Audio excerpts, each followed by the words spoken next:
ल यो माथिको भिडियो छ नि, यो माथि भिडियो चाहिँ बालेनको एन्ट्री हो होइन। अस्ति भरै जात्राको एन्ट्री हो बालेन शाहको। त्यो गाडीमा जुन छ माथि चाहिँ बालेन शाह आउँदैछ। ल हेर्नुहोस् है, बालेन शाह सर गाडीमा आउँदैछन्। एन्ट्री मात्र हेर्नुहोस् कि बालेन शाहको। लोकप्रिय नेता भनेको यस्तो हुनुपर्छ, जनताले कस्तो तरिकाले मन पराउँछ। सान हेर्नुहोस् न, टक्क सब बालेन शाहको एन्ट्री गरेर सबजना चिच्चाइरहेको छ। क्रेज, बालेन शाहको क्रेज भनेको बच्चादेखि बुढो सबमा क्रेज छ कि बालेन शाह आउँदैछ भनेपछि हेर्नु सानै छुट्टे कस्तो तरिकाले बसिरहेछन् है सबजना। यो जुन छ नि बालेन शाहलाई नेता बनाएको चाहिँ काठमाडौँको नेवारले नै हो क्या। झापामा चाहिँ प्रधानमन्त्री बनाएको चाहिँ झापालीले हो, तर सुरुमा नेता बनाएको चाहिँ बालेन शाहलाई चाहिँ काठमाडौँको नेवारहरूले। ल हेर्नु चिच्चाएको मात्र सुन्नु न, कस्तो चिच्चाइरहेछ क्या। आम्मा खम्ता मन पराउँछ बालेन शाहलाई। देशको विकास गर्छ भनेर नै त मन परायो होला नि।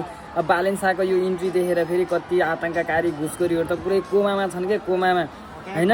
यतिको हुनु पऱ्यो नि त एउटा देशको प्रधानमन्त्रीले मन पराउँछन् नेताहरूले। ल हेर्नुहोस् है, टक्क अब यो रातो कार्पेटमा चाहिँ र बालेन शाह टक्क ओर्लेर अनि त्यो रातो कार्पेटमा सलामी खाएर हिँड्छन्।